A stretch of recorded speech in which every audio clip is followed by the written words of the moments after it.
What's good? It's Russell Kenner. Today I'm going to be going on my official NXT Ventures Day predictions. I'm finna go ahead and go over every match on the card. Finna go ahead and jump straight into it. The first match we start off with is the Women's North American Championship match between Fallon Henley and Stephanie Valkyrie. This has been building up for a couple of weeks now. Originally, Stephanie Valkyrie won a number one contendership match in a fatal four-way, if I'm not mistaken, but then Shotzi later in the same show ended up pinning Fallon Henley. This allowed Shotzi to take the place of Stephanie Valkyrie because they end up having a one-on-one match with Shotzi ends up winning with Fallon Henley interfering in the match, allowing Shotzi to pick up the victory. But Shotzi, of course, ended up losing to Fallon Henley. Now we got Stephanie Valkyrie, who recently, I think, had a match with JC James. So this is where it ended up making the match confirmed for Avengers Day. I think Stephanie Valkyrie is going to pick up the victory. As I don't, even though I like Stephanie Valkyrie, I just don't want her to win yet because we already have Julia as champion, and Stephanie Valkyrie and Julia are kind of like the same gimmick, and I don't. I feel like with champions, you need to have variety with your champions. You get what I'm saying? I just don't like having. I just don't see how having two of the same type of women who are both very dominant, who both aren't the best with their English, and so the storytelling is going to be a little rough. And then they're both basically unbeatable. So you're going to have two. Actually, now I think about it, you're going to have three unbeatable champs if you include Oba Femi. But at least Oba can tell a story. Where Stephanie and Julia is going to be a little different to tell a story. So I'm interested to see how this plays out. I'm assuming there's going to be interferences, but it's Stephanie Valkyrie. I highly doubt she lose. If she does lose, I wouldn't mind it, but I think they're going to put the title with Stephanie Valkyrie. I think it only makes sense, but I don't really have much to say. There's not really much of a story here, to be honest with you. It's not like they have any like deep rooted history or deep like animosity towards each other, to be honest. So yeah, I have Stephanie Valkyrie becoming your new women's North American champion. The next match we have is Ethan Page versus Javon Evans.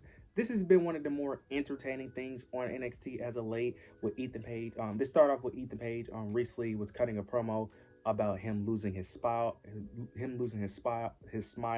him not being in the main event scene, and he just didn't know what to do. Then Javon Evans tried, to cheer him up, typical babyface, try to uplift the heel, but Ethan Page didn't take it the right way, and he ended up brutally attacking Javon Evans. Ended up messing up his entire mouth, destroying all of his teeth. So he's been injured for a couple weeks, repairing his jaw, getting his teeth back. I love the story they've been telling. I really love the story they've been telling. I really love what they've been doing with Ethan Page. I love what they've been doing with Javon Evans.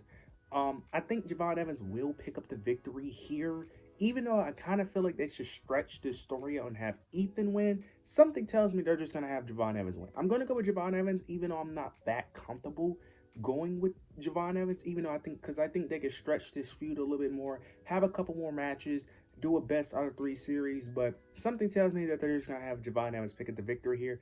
But I'm wrong. I hope Ethan Page wins because I really think this feud is really good, and I think it's only the beginning of what they can really do, especially if you give them more promo segments. So yeah, because Javon Evans recently just got cleared, so I don't know. I'm assuming the story they're going to tell is with Javon Evans' mouth still being somewhat messed up to a degree, even though he's still clear. I'm assuming that's going to be the story they're telling. But I have Javon Evans picking the victory. I don't know what's going to be next after Javon Evans picking the victory, or even if Ethan Page picked the victory. But I'm excited nonetheless. But I have Javon Evans picking up the victory over Ethan Page. The next match we have is Nathan Frazier and Axiom versus Josh Briggs and I always forget his name. I'm just gonna call him Asian. I'm just gonna call him New Japan guy. That's gonna be his name until I officially know his name. This is it's for the WWE tag team titles, WWE NXT tag team titles. This is gonna be very short and simple. Nathan and Axiom are winning. The story they've been telling is Josh Briggs and the New Japan guy basically been wanting a shot at the NXT tag titles. They finally won a number one contendership match and now they got their chance at Vengeance Day. Yeah, I don't. There's really no story here. Nathan and Axiom are winning, and it's probably gonna be a good match. But Nathan and Axiom are winning. I don't really need to go that in depth on this. Like, there's no story here. There's really no reason for me to go in depth on this. Nathan and Axiom aren't losing those titles ever. Like, the only way they're losing those titles is if they face like a top team, unless they face someone like the New Day or something. They're not losing those titles. They're probably gonna have to vacate those titles because there's no one on NXT that's worthy of dethroning them. So I don't mind them holding them because there's no one worthy of dethroning them. So yeah, Nathan and Axiom are clearly gonna retain. Now we got Trick Williams versus Eddie Thorpe. This feud, I'm very mixed on. I don't hate it, but I also don't love it. Part of it is really the Eddie Thorpe thing, Eddie Thorpe isn't bad by any means, but he's not really doing it for me in terms of the main event scene. If this was more of a mid-card feud, like the North American Championship or the Heritage Cup, I wouldn't mind as much. But this is Trick Williams, and he's constantly in the main event scene. That's more so my issue because Eddie Thorpe just doesn't do it for me. But the main premise of it is basically Eddie Thorpe feels like Trick Williams is hogging his spotlight and that he deserves the opportunity that Trick Williams have gotten. And then recently, on a recent episode of NXT, I think it was last week actually, Eddie Thorpe ended up attacking Trick Williams. So of course Trick Williams wants his revenge. I'm going to assume Trick Williams picks up the victory here. I just don't see a world where Eddie Thorpe wins. I don't even know if it makes sense for Eddie Thorpe to really pick up the victory here, unless you're going to have him cheat and then you continue this feud.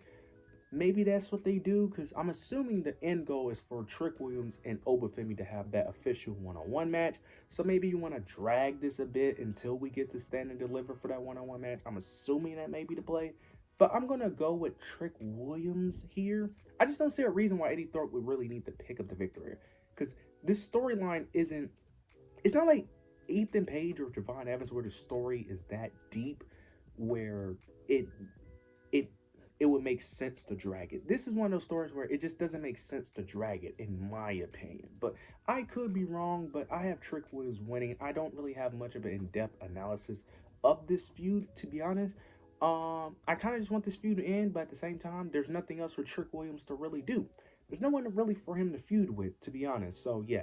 So, they might just drag this out by having Eddie Thorpe cheat, but I'm going to go with Trick Williams. I think he's going to pick up the victory. Now we get the WWE NXT Championship on the line with Obafemi versus Grayson Waller and Austin Theory. This, I could care less about this match. I was kind of hoping that they would insert Trick Williams, kind of like what they did with the women's by inserting Cora Jade. They should have just inserted Trick Williams into this match because this is so stupid. Basically, the story that they're telling is that A-Town Down Under are going to double team Obafemi, but we all know that is a dumb idea because, for one, that's not going to work, and two, they're not going to win because Austin Theory and Grayson Waller are not beating Obafemi.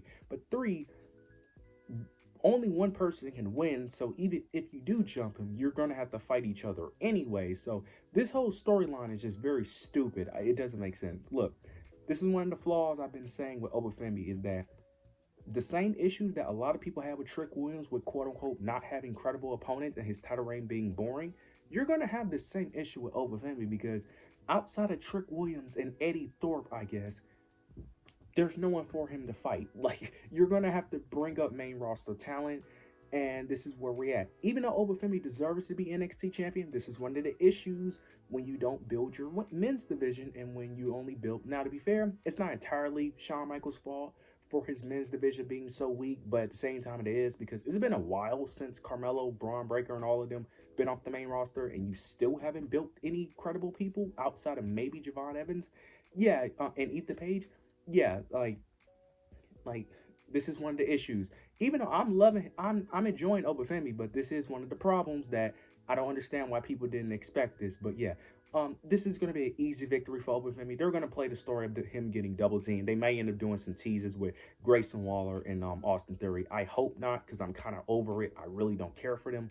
But who knows? Maybe they'll tell that story. But I have Obafemi easily retaining his NXT championship. Now we get the main event, I'm assuming, which is Bayley versus Julia versus Roxanne Perez versus Cora Jade for the NXT Women's Championship. I actually been somewhat enjoying this. The main feud is really Bayley and Roxanne, with Bayley trying to be more of a mentor to the NXT locker room, but Roxanne Perez isn't taking that advice. She's more of the cocky, arrogant, young, upcoming talent. And they're also telling the story of Cora Jade coming into her own, trying to step out of the shadow of Roxanne Perez. And Julia is basically a fourth wheel in this mix. It's, to be honest with you, this match doesn't... It's weird, because even though it's for the NXT Championship, honestly, you really didn't need Julia in this match. You could have just made this a triple threat between the three, but, well, you kind of need Julia, but you only need her because she's the champion, not because she's really that important. Like, she doesn't really play a factor into the actual feud. She just it's for the championship, so that's really where her importance is, but that's really it. I personally would love it if Cora Jade actually picked up the victory here, but I know that's not going to happen. It's very obvious that Julia is going to retain. She just won it recently. She's not going to lose. if I'm not mistaken, this might be her first title defense as well. So yeah, there's no way Julia's gonna win. The main story is what's gonna happen between Bayley, Roxanne, and Cora Jade. That's the main story that they're telling here. I'm interested to see how that plays out. Are they going to continue the story of Cora Jade not really trusting Roxanne Perez, constantly trying to break away from her? Are they going to tell the story of Roxanne still trying to be buddy buddy with Cora Jade, eventually turning on her? I'm curious to see where the story lies in that. But it's very obvious that Julia is going to retain. Because she's not even the fact that she's barely a part of the story. She wasn't. I don't even think she was on the last episode, if I'm not mistaken, of NXT. Yeah, she wasn't even on the last episode to even build towards the match. She was just like in a backstage segment, just watching. So yeah, Julia is easily going to retain. There's not really much to go over with this match. To be honest, it's very obvious that Julia is going to retain her NXT Women's Championship. Those are my full thoughts and predictions of this overall card. You guys let me know your thoughts and opinions down below. Make sure you like, comment, subscribe. But yeah, that's it.